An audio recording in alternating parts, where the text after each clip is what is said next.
Well, hello, and welcome to Sunday morning and the live version of the Shaun Starr Show. Good to be with you in the aftermath of the Montreal Canadiens.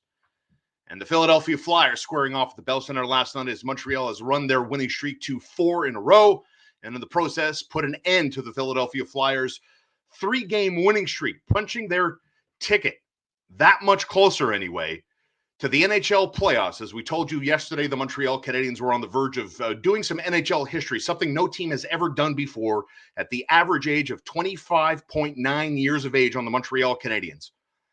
That would be the youngest team to ever qualify for the playoffs in the history of the NHL playoffs. Good morning, everybody. And here is your updated NFL playoff odds calculator. The Montreal Canadiens this morning, according to MoneyPuck.com anyway, 74.2% chance of making the NHL playoffs. The New York Rangers, who got shut out by the Devils in a 4-0 final on Saturday afternoon, are sliding down the table.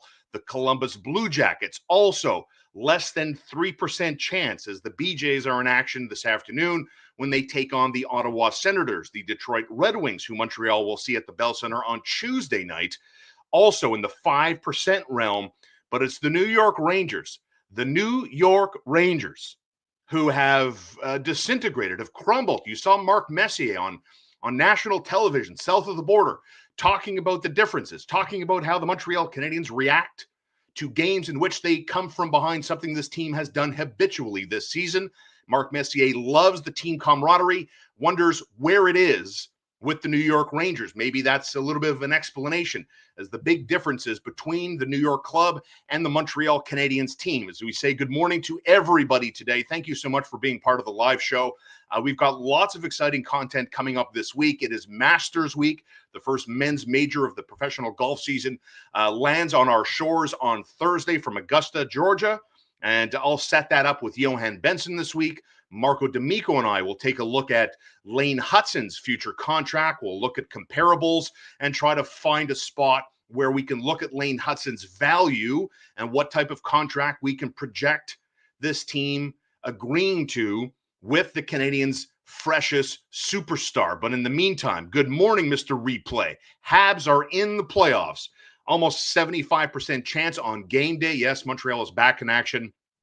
They play their next batch of games. Their next 4 games, 3 are away from the Bell Center. So Montreal is going to lose the potency of the hometown rink in 3 of their next 4 games this week. As I mentioned, the one game at the Bell Center will come Tuesday against the Detroit Red Wings. And you're right. I would hate to play this team in the first round. I mean, Montreal is definitely feeling it. I mean, they are the comeback kids. Considering how the game started against Philadelphia and ultimately how it ended. And then once again, another magical moment between the Bell Center and an immediate fan favorite in Lane Hutson after Montreal handled their business in a 3-2 final against Philadelphia last night. Here's Lane Hutson. It's a pretty special place to play here. And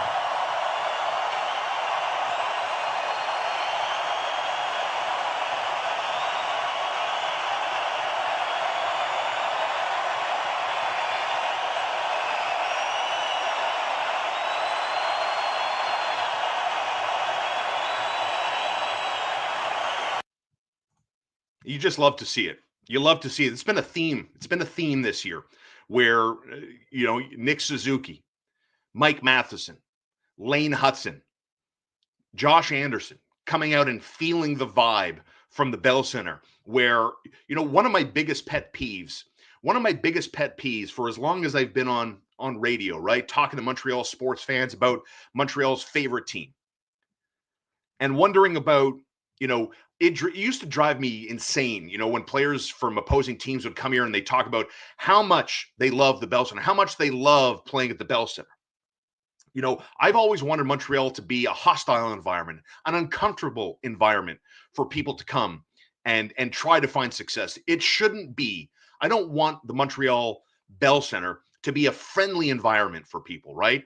And I think that narrative is starting to change a little bit. The fans have had such an impact in helping propel the Montreal Canadiens in games in which they are trailing. I don't think it's a coincidence that Montreal scored their 9th tying goal in the 3rd period, top 3 team in hockey. As a matter of fact, Montreal hasn't lost a regulation home game since February 9th. Montreal has turned a record of 8-0-1 on Bell Center Ice since the 9th of February. Since the 9th of February. And we're talking about the 9th third period comeback in the NHL that is tops in hockey. And you see the reaction, and you see what it's like. Martin St. Louis after the game. Congrats on 20. Whoa! Great job. Let me stay patient all night. Monty, hell of a job. But welcome back, Cappy. So Brendan Gallagher given the MVP of the game to Oliver Kapanen. As we saw a quick little lineup change ahead of the Flyers puck drop at the Bell Center last night, where the Canadiens go with their number one line of Cole Caulfield, Nick Suzuki, and Juraj Slafkovsky. Emil Heineman with Alex Newhook and Patrick Laine. And then they moved Christian Dvorak to the wing for Jake Evans and Brendan Gallagher. That line was fantastic on Saturday night. Jake Evans had himself a game. Brendan Gallagher, as you heard from Coach Martin St. Louis, congratulations to Gallagher. A 20-goal season from Brendan Gallagher is as surprising to me as this Montreal Canadiens team. The fact that Brendan Gallagher, for the last few years, has been held together by duct tape, hasn't scored over 20 goals in a single season since 2019-2020, and here he is, looked at as one of the worst contracts on this team. Puts that aside, the drama, the unfortunateness of losing his mom to brain cancer, and this guy doesn't miss a beat, and in between gets married and has a child, and Brendan Gallagher has been, once again, the spark plug. Years ago, Brendan Gallagher was the guy. You put Brendan Gallagher on a line that was having a hard time getting going, and then you saw that this is the old version of Brendan Gallagher. This type of hockey is what Brendan Gallagher got him the contract. And so to see him on the line with Dvorak and Jake Evans, and they were all over the place. What an unbelievable, smart hockey pass from Jake Evans that got Brendan Gallagher his 20th goal of the season, and Christian Dvorak was all over the place. Samuel Ersson made, 3 or 4 highlight reel stops. Montreal should have. This isn't a fanboy take. The Montreal Canadiens should have whitewashed Philadelphia. They should have won that game 5-6-1 easily all day, every day. And I don't know what the hell the referees were watching or not watching at the end of regulation, but it doesn't matter. Montreal wins the hockey game, right? But Brendan Gallagher is on 20 goals. Oliver Kapanen, back in the lineup, hasn't played since November the 5th. When he played in 12 of the Canadiens' first 13 games. Remember, Oliver Kapanen made this team out of camp. One of the projected prospects that perhaps you're going to see as the Montreal Canadiens build up their future. And Oliver Kapanen, I think, looks very much the part of the future and had a couple of good opportunities in his limited ice time last night. Limited ice time. Played less than 9 minutes yesterday. Had a shot and didn't look out of place. Playing on a fourth line with Yoel Armia and Michael Pezzetta. So no Josh Anderson in the game yesterday, as we knew last week that Josh Anderson's wife was expected to deliver their first baby, and it was imminent any day now. So obviously Josh Anderson not with the team on Saturday night against Philadelphia. The team said for family reasons. So I think you and I can put 2 and 2 together as Nick Suzuki has himself another game. Montreal Canadiens captain on a nice shorthanded goal. It's amazing that Ersson can look so good and then look so soft on that surprising goal from Nick Suzuki. He finishes with a goal and 2 assists for another 2-point night for the Canadiens captain. So when we look at, and let me put this back on the board here, there's your updated NHL playoff odds according to moneypuck.com. You see the Montreal Canadiens there with a 74.2% likeliness of making the playoffs. Montreal plays at Nashville tonight. Then you have the New York Rangers at 15.2%. New York Islanders 3.1%, Columbus less than 3%, and the Detroit Red Wings less than 5%. So that's an updated look at the playoff odds on this Sunday morning together. Now we can take a look quickly before I get to more of your comments. Let's take a look at what teams are doing, because as of right now, the Montreal Canadiens got themselves a great night on the out-of-town scoreboard. Because as we led off with today, the New York Rangers got shut out by the New Jersey Devils. So New Jersey's on a heater. They've won 3 in a row now. And when we look further down the table, They're the Columbus Blue Jackets who lost to Toronto. The Red Wings are on a win. They're on 77 points, right? So let's look at what's coming up this week for all of these teams. As we know, the Montreal Canadiens are in action again tonight, when they play at Nashville. Then they're home to Detroit on Tuesday. Then they have a back-to-back Friday, Saturday away games, playing at Ottawa on Friday, at Toronto on Saturday night. Everyone else around them, here's what's going on. The New York Rangers are back in action tomorrow when they host Tampa Bay. Then they play Wednesday, Thursday, home to Philly, at the New York Islanders. Saturday, the Rangers are at Carolina. So pretty tough schedule for the New York Rangers, who, again, you got to wonder. I mean, the care level doesn't seem to be nearly at the level that the Montreal Canadiens are playing with. Detroit, they play today. They take on Florida. Then, as we know, they're here in Montreal on Tuesday, back at Florida on Thursday, at Tampa Bay on Friday. Another schedule that favors the Montreal Canadiens. Now the Columbus Blue Jackets. Sunday at Ottawa, Tuesday, home and home with Ottawa. So today at Ottawa, back home against the Sens on Tuesday. Then they host Buffalo, and Saturday they host Washington. So again, everything seems to be turning in the favor of the Montreal Canadiens. The out-of-town scoreboard, the bounces go their way. The schedule is going their way. And now it is a matter of just handling your own business. And that means going to Nashville today, despite the fact that, yes, you played and won a confrontational game, but the Nashville Predators, baby, they're all about Tank City. They have 2 wins in their last 10, and they've lost 5 games in a row. So, the danger going into Music City tonight is taking this team lightly, knowing that they are struggling, and Nashville, for the better part of 3 of their last 4 games, can't get over the 1-goal hump. They found themselves in this unbelievable back-and-forth game at Columbus this week, in a combined 12-goal game where Columbus beat Nashville 8-4. So the Predators had played 3 straight on the road, lost all 3, outscored 15-6, and now are back home on a Sunday night to take on the Montreal Canadiens, who are absolutely feeling it after last night's victory, come from behind style, league-leading 9th third period comeback for this team as Montreal moves to 8-0-1 at the Bell Center since February the 9th. I can't believe this team hasn't lost in regulation since February 9th. And so it's the 5th time Brendan Gallagher reaches 20 goals, the first since 2019-2020. And Oliver Kapanen didn't miss a beat. I mean, everything's coming up Montreal Canadiens as they're knocking on the door, man. I can't believe they're going to do it. I can't believe this season, the way this team has rallied, the way this team has come together through various bouts of adversity, have collectively figured out a way to be collectively a hell of a lot better than the version that we saw in October. It's unbelievable how this team truly has bought in to each other, bought into the coaching staff, and all the while, you're looking at, the Canadiens' top line, and it was so fun to watch this team last night because you could see the momentum in game building itself up against Philadelphia. And then when the top line was out there, how much speed this team has, and it causes fits. Like Philadelphia, I'll give them credit. They did a good job in the first period. I think they forced something like 15 turnovers from the Canadiens in the first period alone, right? But it's Montreal's speed that wears you down. It grinds you down.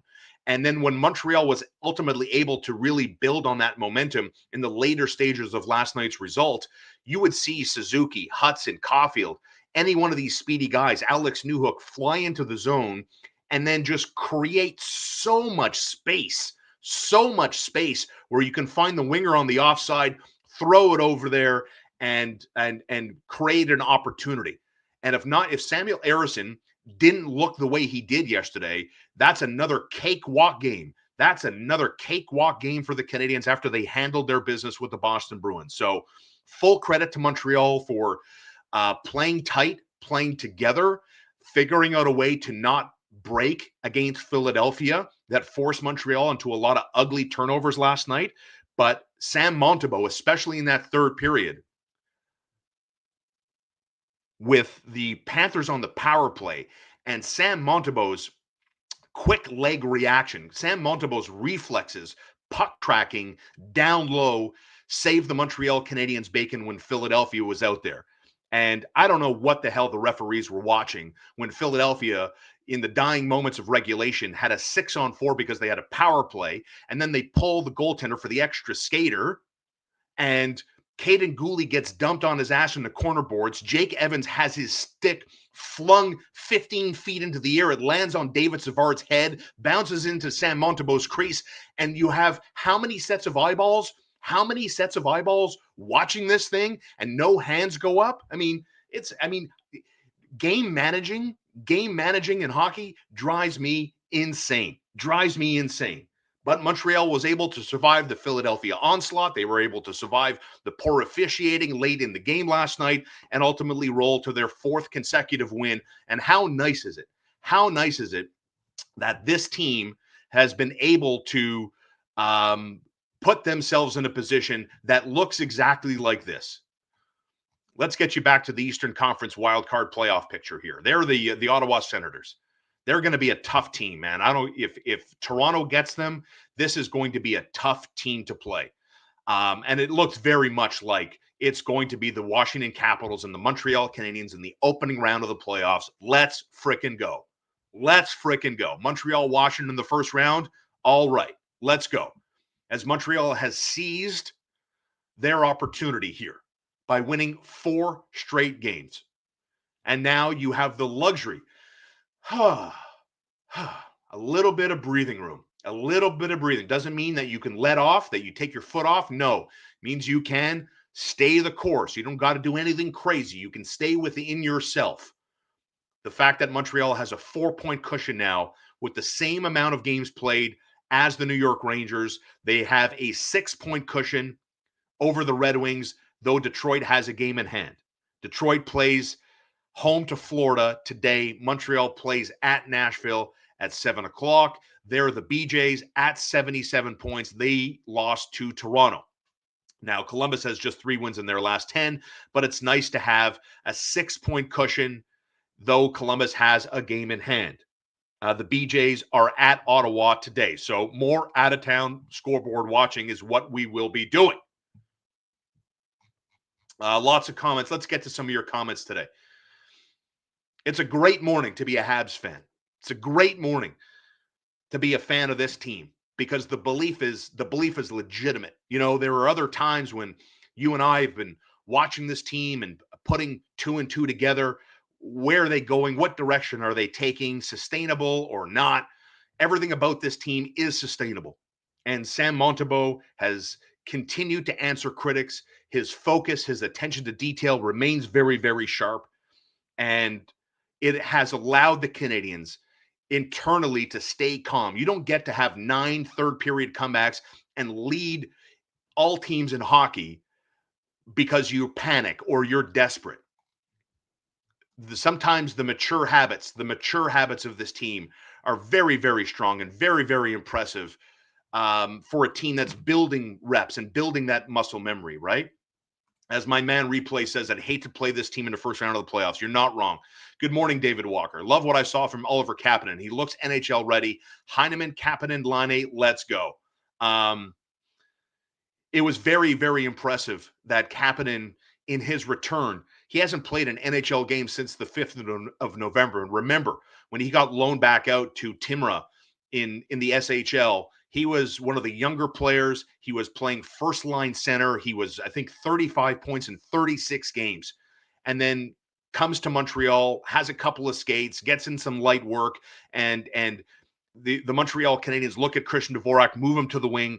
Kapanen slots in between Pezzetta and Yoel Armia and plays about 9 minutes, had a threatening shot on goal, might I add. And I think we can read into that, right? There are a couple of things I want to get to there quickly. 2 things to touch on as it relates to Oliver Kapanen, right? It was very deliberate that Oliver Kapanen played down the middle where he was excellent over in Europe this season. So first of all, I like that move, and that means Christian Dvorak moves over to the wing. What does that mean for Christian Dvorak? I don't believe, as much as I like Christian Dvorak, as much as I think we can all recognize that Christian Dvorak has definitely turned it on in the second half in the race to the finish line. I think what we saw here last night with Kapanen back in was that the Montreal Canadiens do not have an appetite because there is no room really for an extension, a re-up with Christian Dvorak. I think the Montreal Canadiens made a decision and they chose Jake Evans over Christian Dvorak, and they were more confident in the future with Evans at his age and what he brings to the dollar paid out. That was the decision. So they're moving forward with Kapanen getting reps down the middle. Evans is their guy. Dvorak is a nice piece to have towards the finish line when the season ends. And I think when the season ends, that will be the last you will see of Christian Dvorak in a Montreal Canadiens uniform. But let's not ignore the fact that his value and contributions down the home stretch should not be ignored. The moves Ken Hughes didn't make at the deadline were, in fact, here we are today on this 6th day of April, reflecting back on the deadline. Those were the right moves. The best move Ken Hughes made was re-upping with Jake Evans, and then the next best moves he made were not trading Yoel Armia or Christian Dvorak or David Savard. And listen, I see some comments in the chat here already. Oh, I miss Arbor. I miss Arbor. I don't disagree. But when you're watching the game last night and Philadelphia has a 6-on-4 because they got the goalie pulled and they're on the power play, who was on the ice?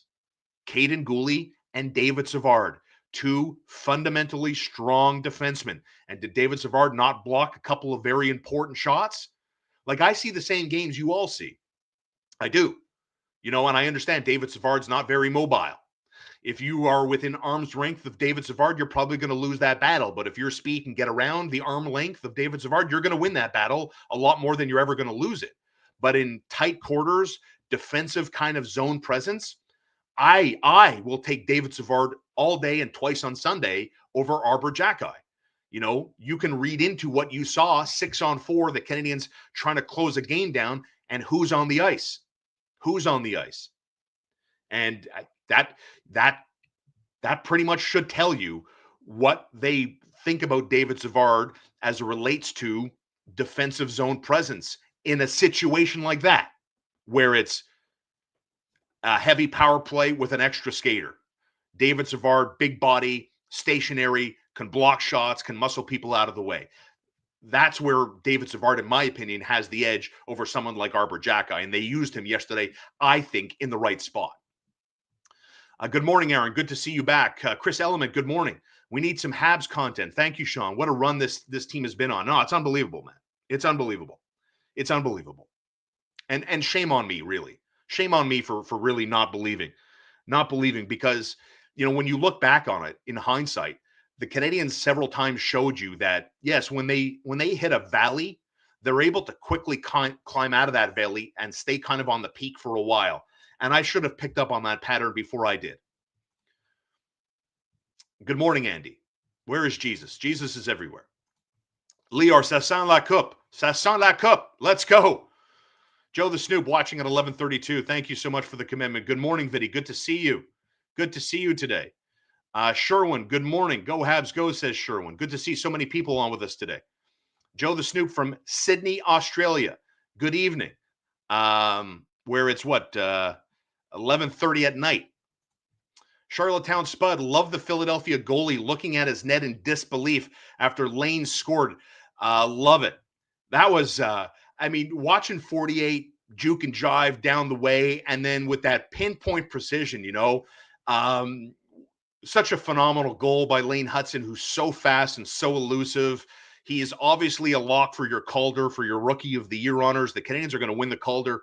Their organization is going to win the Calder in back-to-back. You watch, Ivan Demidov's going to win it next year too.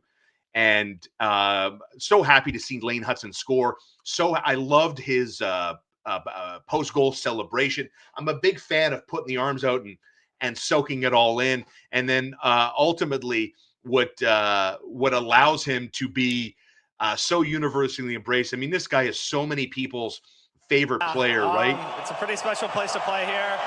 And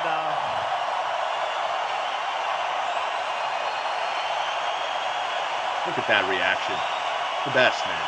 Imagine being a player. What does that feel like? I can't imagine what that feels like.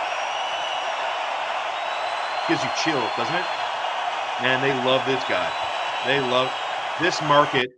Let me tell you, man, this market has been waiting for someone like Lane Hutson since Guy Lafleur, man. Since Guy Lafleur. And I'm old enough to have seen Guy Lafleur played hockey without a helmet for the Quebec Nordique and the New York Rangers. I'm 46 years old. I have never seen a player wear the Montreal Canadiens colors that isn't a goalie that can draw people out and instantly become a fan favorite of the heavy majority of the fan base here. Lane Hutson is a very, very special player. And you don't need me to tell you that. You see it with your own hockey IQ, right? But the point I want to make about Lane Hutson is how hard this guy works. Like, it's already become infamous how this guy doesn't want days off. There's no such thing as a day off for Lane Hutson, right? He has to actually be told by management to say, Lane, please stay home. And then he goes and he complains there's nothing to do at home. All this guy wants to do is go play hockey 7 days a week. That's all this guy wants to do. And when you see footage of Hutson shooting pucks with Arbor Jacki for 90 minutes out there with a shooter tutor with him and Adam Nicholas, for example, right?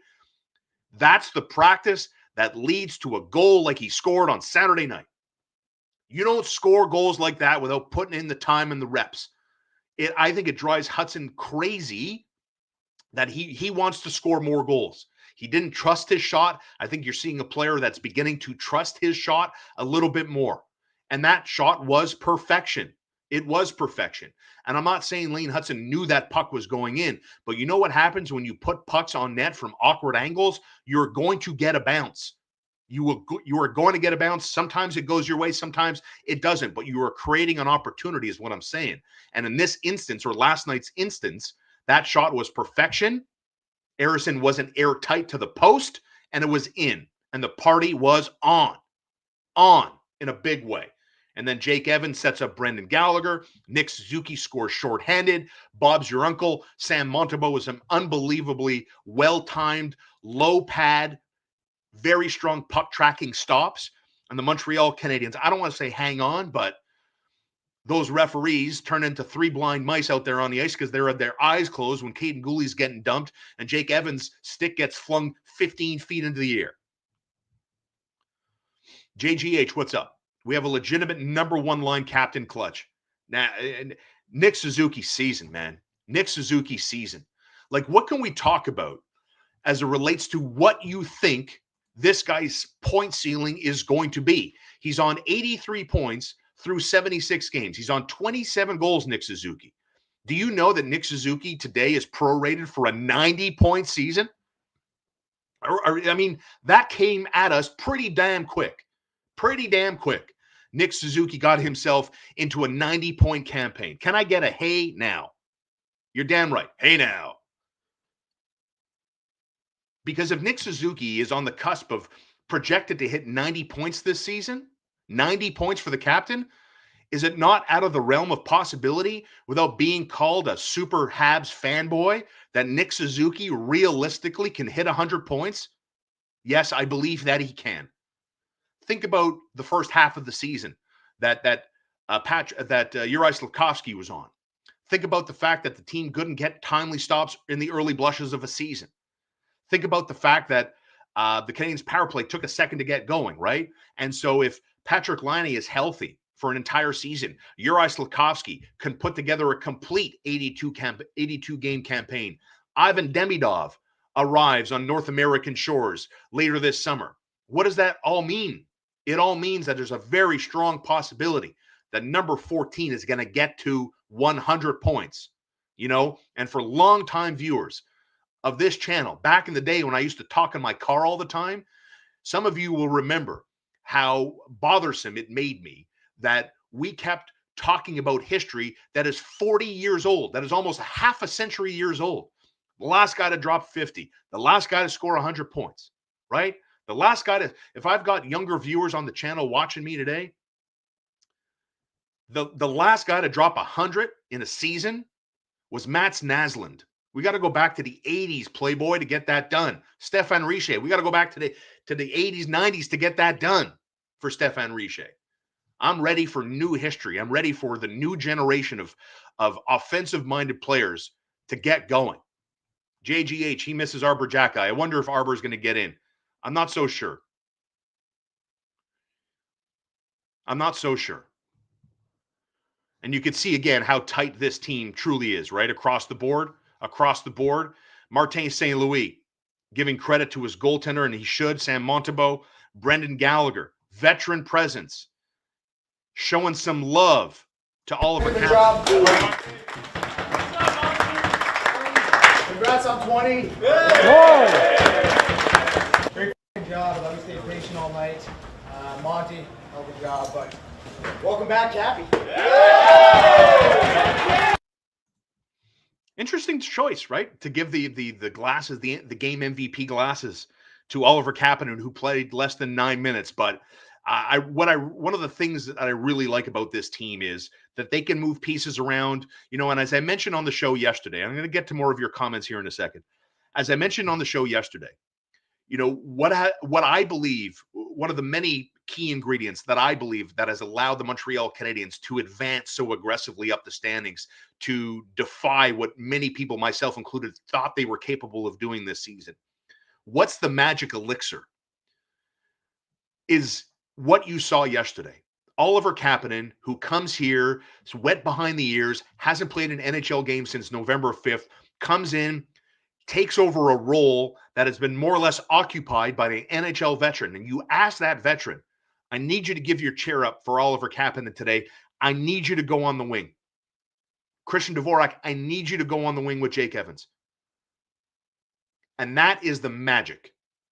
I believe that with every fiber of my being, that as strong as a team game as hockey is at this level, when you're asked as a veteran to play a different role, occupy a different chair, and you keep your mouth shut and you're a good soldier and you get out there and you get it done, that is the magic. That is how you get it done. And the example I gave to you yesterday that to me proves that is Mike Matheson, who's coming off a 62-point campaign. And his job as the QB of the power play is Lane Hutson's job. Mike Matheson more or less reassigned. I need you to be a better defensive player. I need you to concentrate on your defensive efforts. The offense is going to be there, but not as much as last year. And what does Mike Matheson do? As a guy who wears an A on his sweater, got you. I got you. And he goes out there, plays more defensive hockey. Still likes to bring the offense to the table. But again, you're asking a veteran to sit in a different chair and play a different role because that's what the team needs from you here. And so when you can get veterans to buy into defense and you can get veterans to buy into your message, it allows the younger players to play with confidence. It allows the team to grow, and then magic can happen. And you're watching it. You're watching it right now. Watching this magic of this Montreal Canadiens season that now finally you can exhale for a minute here. You can exhale, look at the standings, pat yourself on the back for a job exceptionally well done. That there's a 4-point cushion between you and the team catching you, and you've played the same games, and you have one more win than the other team, and 4 more points. You're allowed to congratulate yourself for a job well done. Jesus is Lord is back this morning. Thank you, Jesus. Nice to see you here on a Sunday. I figure a Sunday, Jesus, you'd be very, very busy, but I'm glad that you're here with us today. Gallagher definitely is the spark plug. Anthony from Greenfield Park is a proud member of the Shaun Starr Show. You can be one too. You get early access to all my videos for $2.99 a month, and you can cancel at any time. Great show. Congrats to Lane Hutson on joining the Nolan Ryan, Bo Jackson, Derek Jeter, and Joe Namath in the Overrated Athletes Hall of Fame. That's my boy, Anthony from Greenfield Park. Anthony from Greenfield Park is a longtime TSN 690 listener. I love Anthony. Anthony brings a good amount of hilarity whenever he chimes in. And we know, for those that don't know, Anthony looks at Lane Hutson as the next version of Shane Gostisbehere. And that's the hill he has chosen to die on, and I respect it. Lane Hutson rose with rookie flair, a spark on the ice beyond compare. With skill and poise, he claimed the stage. The Calder his at just his age. Thank you, Peter Puck. Very poetic on this Sunday morning. We're lucky to get vintage Gallagher and Anderson, says Naz. Good morning, Naz. Happy with Kapanen, says Peter Puck. My man, Rick Springhetti. Good morning, Rick. Hutson said he was working hard to improve his shot, felt it was a weakness. If he starts shooting the puck like that on a regular basis on top of everything else he does well, he will be unstoppable. As Deuce suggests here, Hutson will basically be our version of Quinn Hughes, and we got him late in the second round. And it's second round, 62nd overall. And, the cherry on top of that Sunday, right? It's like, we know, NHL managers and scouts are fascinated. They love size. They love size. And I get it. But what's a fireable offense to me is 16 teams in the NHL decided to not have a conversation with Lane Hutson. 16 teams said, nah, we're good. We're going in a different direction, That to me is a fireable offense. I'm not saying you got to speak to everybody, but it's not like Lane Hutson took people by surprise. Like every level that Hutson has played at, he's done very, very well. And a lot of people, like even I'm not a scout, and I had read information about a leader, a dog when it came to habits and practice and stuff like that, But 16 teams decided to not talk to a guy who was written about and looked the way he's looked for a long time. Why? Because he's small, and he's not the most broadest guy physically speaking. But if I'm a team like one of the dregs of the National Hockey League, it's one of those sit downs I would have with my head of amateur scouting, and I would ask the question: can you tell me why we as an organization decided to pass on the opportunity to speak to Lane Hutson? And depending on the answer that I got back, if I liked it or not, all depends. Because that to me, I mean, that's glaring. That is glaring to know that half the NHL decided that they didn't even want to sit in a room with Lane Hutson because they didn't think it was ever going to be, right? Good morning, Joey. I'm born in 88, and I barely remember the 93 Stanley Cup. I've got to say, as a lifelong fan, this is the most exciting time. Well, I'm happy for you, Joey. And I know there are a lot of people, and I'm glad to see, someone in their late 30s watching on a Sunday morning on youtube.com. Thank you for that. And thank you to everybody. We're doing some great numbers today, and just so pleasing to see Habs Nation come together. And if you haven't hit that like button, please smash it, as my man Peter Puck likes to remind me. But I'm happy. I'm happy because I understand where you're coming from with a comment like this. My relatability to a comment like this, born in 88. So I've got 10 years on you because I'm a 78 birthday boy. And like you, I remember the 93 Cup more than I remember the 86 Cup. So we relate just 10 years apart, right? And like a lot of people that are my age or older, right? We're talking about a goalie-led, a goalie-identified team. And when I look at how this team has, I'm going to say, changed their identity for argument's sake, I'm happy that a new generation of Montreal Canadiens fans can get to enjoy watching, going to games where there's a chance that Lane Hutson's going to do something you've never seen done before, and that Ivan Demidov can draw you out of your seat when he's wearing a Montreal Canadiens jersey next fall. And Nick Suzuki and Cole Caulfield can look like magic. And you're going to watch David Reinbacher turn into a fundamentally strong, shutdown defenseman, right? And hopefully Jacob Fowler can come in and be a franchise goaltender and round out this team. Because as I said yesterday, I believe the Montreal Canadiens have the makings and have shown me that they can be the next dynasty of the National Hockey League. I believe it. I see signs of it. Because when you look at common traits from other successful teams in the game today, everybody's got superstars. Everybody's got superstars. But I'll tell you this, the Montreal Canadiens have a superstar, and his name is Lane Hutson, and maybe they'll have another one, and his name will be Ivan Demidov, and maybe they'll have another one, and his name will be Jacob Fowler. But goaltenders are a different animal. But the thing that really puts me over the top is the heart. It's the passion. It's the desire. It's the willingness. Because this team, this foundation that they've built for themselves, led by Martin St. Louis, who I can't stop saying enough good things about, That to me is an edge that I think the Montreal Canadiens can have over a bunch of other teams. Is the belief is so strong.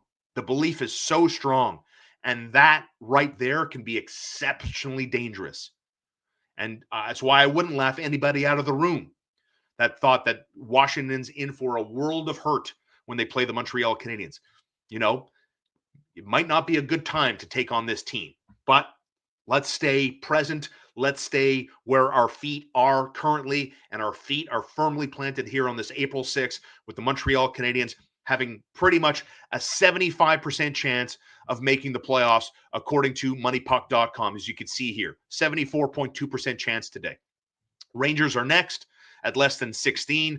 The Red Wings, who fans will see at the Bell Center on Tuesday, less than 5%. And the Blue Jackets, who take on Ottawa today after losing to Toronto, are less than 3%.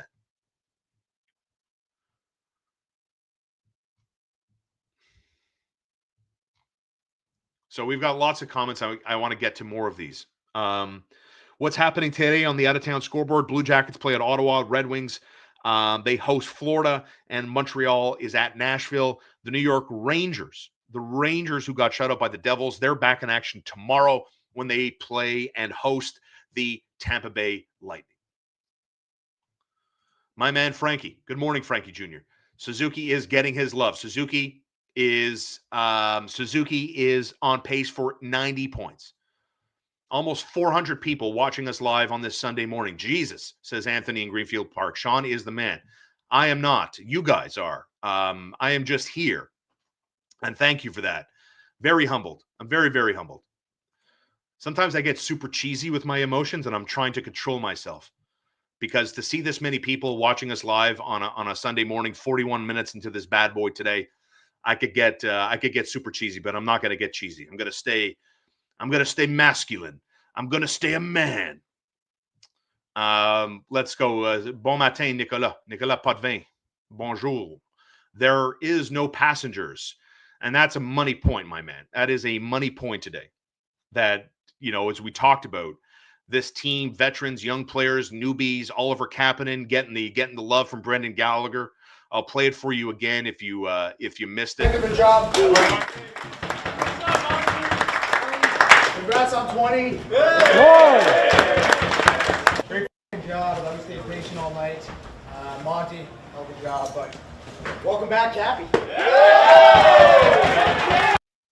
So Kapanen getting the love from the veteran Brendan Gallagher, who again scored his 20th goal of the season. Gallagher's on 20 goals for the 5th time in his career. First time he's done so since he dropped 22 back in 2019-2020, as Montreal has run off 4 consecutive victories going into Nashville tonight. The Predators, by the way, they've lost 5 in a row and are back home after a 3-game road trip in which they got outscored 15-6. So we'll see what happens tonight.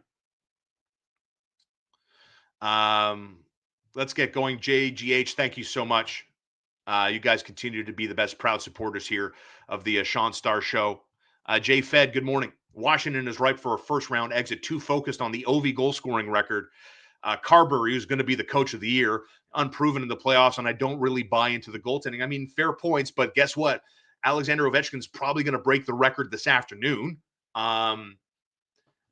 And that will be done. And then I'll see you in the first round of the playoffs, or anything could happen. Anything could happen. Oh, let's go. Good morning. Good morning. It's okay. Thank you, sir. Good morning from Chicago, Alfred. Nice to see you. Gally is a boss, says Mr. Nicely.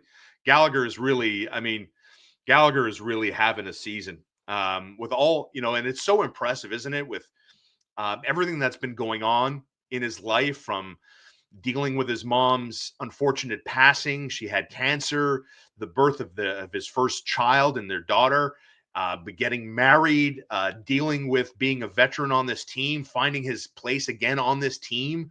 I'm not so sure. I'm not going to be as dramatic as to say that Gallagher had to reinvent himself, but how he's looked with Jake Evans. I was thoroughly impressed with the Canadiens' depth last night in that game. Even Oliver Kapanen, who played less than 9 minutes, had a good shot on goal and look good with Yoel Armia, who's playing basically with one wrist.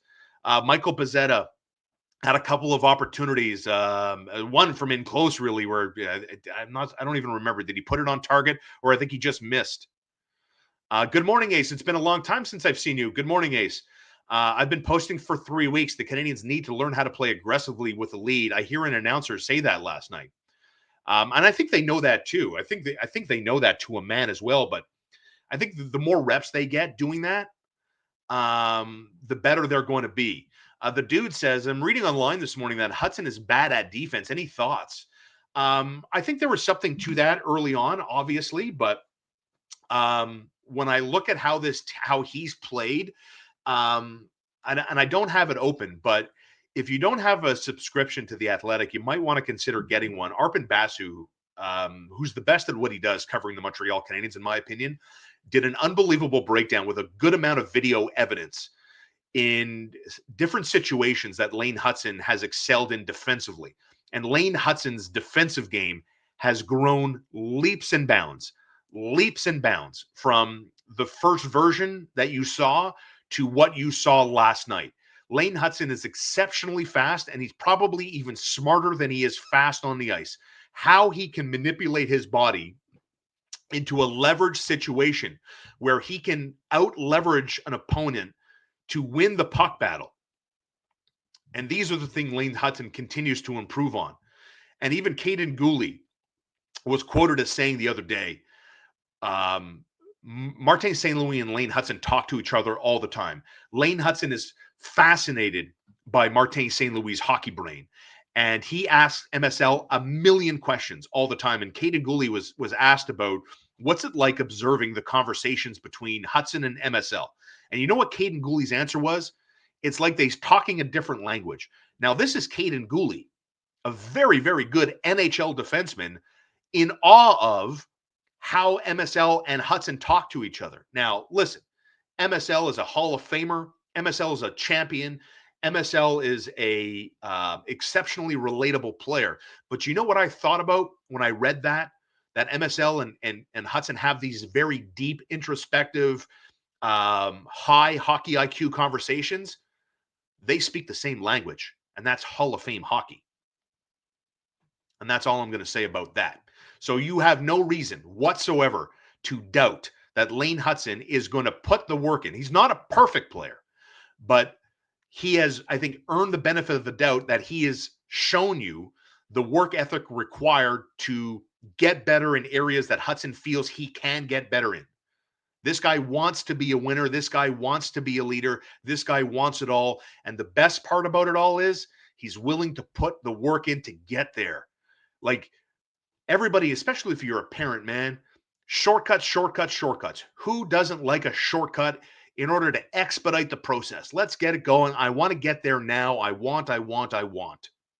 Lane Hutson bucks that trend. He's willing to put the work in order to get the sweet rewards that come with that. And for the first time ever, we have crossed over 400 live viewers. Thank you. 408 right now, 48 minutes in. Never done that before. I've never seen that number on my screen ever before. Where we go from here, the sky is the limit, but thank you from the bottom of my heart for trusting me and sharing your Sunday mornings, your Saturday mornings with me on the Shaun Starr Show on YouTube.com. We have a lot of exciting content this week. Marco D'Amico and I will be talking more about Lane Hutson. We're going to bring some comparable contracts to the table today, and we're going to talk about what we think Lane Hutson's next contract is going to be, because I have it on good authority that the Montreal Canadiens are ready in July to start talking to Lane Hutson. So get ready. Get ready. Good morning, Alfred. He believes. Born in 1990, says my man Felix, I have zero memories of any Montreal Cups. Well, I hope that changes for you ASAP. King Carew, proud member of the Shaun Starr Show. Hutson has the league best plus 16 since the Four Nations. That is correct. I did see that as well. Classy gesture by Ovechkin for not wanting it into an empty net. I don't disagree. Good morning from Taiwan. Go Habs, go. So happy to have such an international flavor to the stream today. Australia, Taiwan. Chicago. Good morning, Robert. I'm 62, fan my entire life. So great to feel like I did about this team, like I did in my youth. Rod Langway fan club in the house today. Brendan Gallagher's health has finally changed in a good way. It's nice to see him with some pep in his step again, a catalyst for the aggression and desire that fuels success. That's a great comment. Thank you. JGH says slow starts starting to become a little bit of a liability. I thought that, and credit to Philadelphia. Philadelphia plays a frustrating game.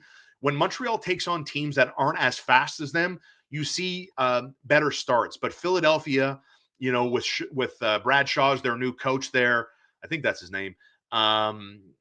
They did a good job of cutting down lanes that the Montreal Canadiens generally exploit. And as you saw yesterday, it took the Canadiens 2 periods really to get that speed and start to wear down the Philadelphia Flyers.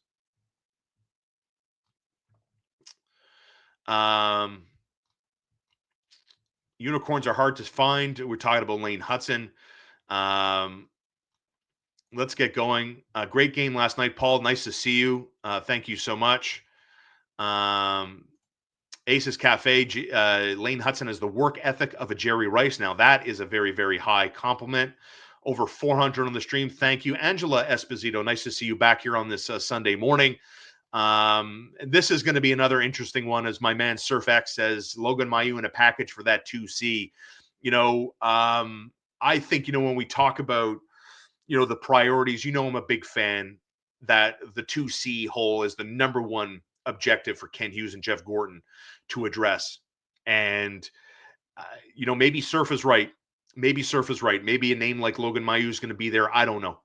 But I have a hard time thinking that the Canadiens are going to be able to credibly fill that 2C hole this summer via restricted free agency or via unrestricted free agency. Everything in my brain says hockey trade in order to get this done. And, maybe Surf brings up a very interesting name. Freyo from MSL for the Jack Adams. I'd love to see him be a finalist. I definitely would love to I would definitely love to be a finalist. No, Andy, you're not going to get that from me. Not today. The only way you're ever going to see me shed a tear is if I ever break par on a golf course. Congrats. Thank you so much. 10 years, 100 million for Peter Puck, for Lane Hutson. Aces Cafe was getting drunk on St. Catherine Street in 1993, the last time the Montreal Canadiens. Yeah, I don't think that's going to happen. Looking at the Devils captain there, I don't think that's ever going to happen. Hutson for Calder, I think we can lock that in. What a great goal. What a great celebration. And if you missed it yesterday, I'll put it back up here. Lane Hutson with Renaud Lavoie, courtesy of TVA Sports. Bell Center Ice, where this has become a little bit of a thing, man. This has become a little bit of a thing here. It's a pretty special place to play here. And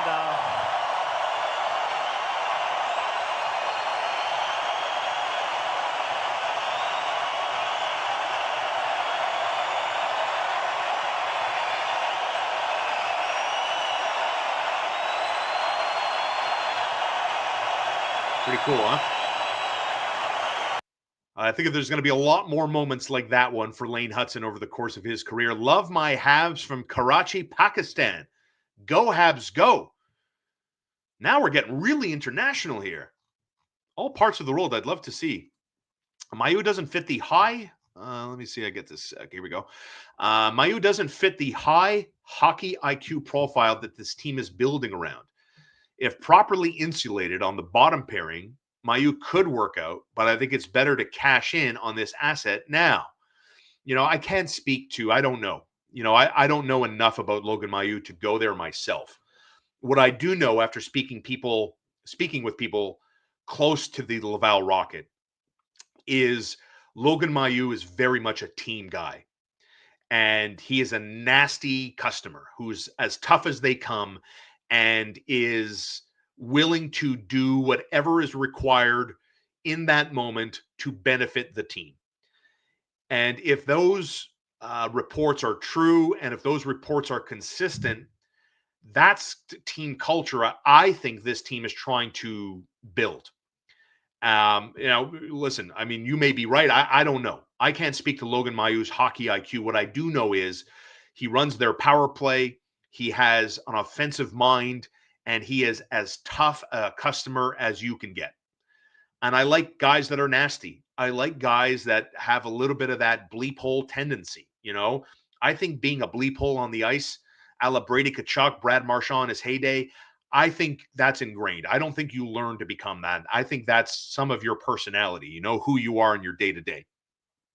And I like guys like that on my hockey team that aren't afraid to say mean, nasty things. I like that kind of stuff. Lane Hutson getting so much love. I just can't wait. The smoke on Suzuki when Hutson was being cheered was hilarious. Good comment. Thank you, Dwayne. Good morning, Michael from Washington, D.C. My man, Steph Howard, proud member of the Shaun Starr Show. Good morning, Steph. For us to get through the playoffs in the future, our number one defenseman has to be Reinbacher, then Hutson, then Gooley. This is no knock on Hutson. I see Reinbacher as the next Robinson if healthy. I don't think that's too far-fetched. And we're talking about, Larry Robinson here, right? Part of the big three, first ballot Hall of Famer, still to this day, very recognizable and still very much admired as a pillar on the Canadiens defensive teams from his era, right? But I see Reinbacher and Hutson as the dream defensive pairing when this team hits. Good morning from Washington. JGH getting chills. My thoughts on who's going to win the Masters. Well, I'm not going to tell you today because I'm going to be recording with my man Johan Benson tomorrow afternoon on a video I will put out Tuesday. So Johan Benson and I, and listen, don't get upset with me. We're going to do a little bit of a Masters preview on the channel on Tuesday, and I'll give you my pick then. So you're just going to have to hold, Braveheart style.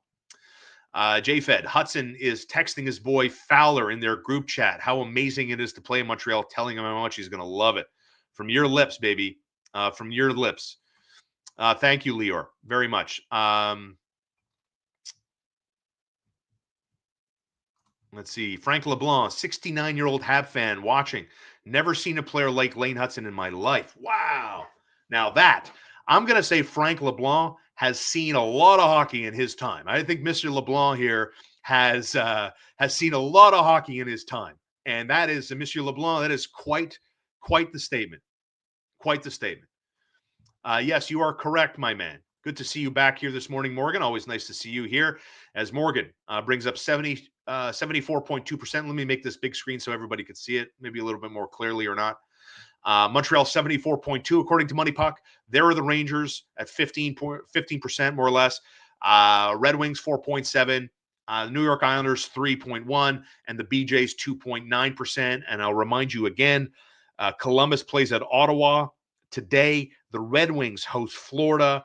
The Habs are at Nashville. The Rangers are back in action on Monday when they host Tampa Bay. Oh, you like this one? Thank you. And it's funny too because this is the.